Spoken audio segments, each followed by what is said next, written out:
సంకల్పం. రామాపురం అనే చిన్న పల్లెలో పచ్చని పొలాలు, చల్లని గాలులు, పిట్టల గానంతో నిండిన ఊరు. ఆ ఊరిలో అర్జున్ అనే బాలుడు ఉండేవాడు. అర్జున్ చురుకైన వాడు, చదువులో బాగా ఉండేవాడు. కానీ అతని హృదయంలో ఒక పెద్ద కళ ఉండేది. భారత సైన్యంలో చేరి దేశానికి సేవ చేయడం. ప్రతిరోజు సాయంత్రం పాఠశాల తర్వాత అతను తన తాతగారి వద్ద కూర్చుని సైనికుల కథలు వింటూ ఉండేవాడు. తాతగారు చెప్తారు, జవాన్ అనేవాడు కేవలం తుపాకీతో యుద్ధం చేసేవాడు కాదు. ఆయన ధైర్యం, త్యాగం, సేవ ఇవన్నీ కలిపిన మనిషి. అర్జున్ ఆ మాటలు తన హృదయంలో దాచుకున్నాడు. ఒక సంవత్సరం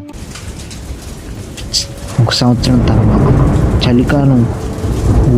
చలికాలంలో ఊరికి ఒక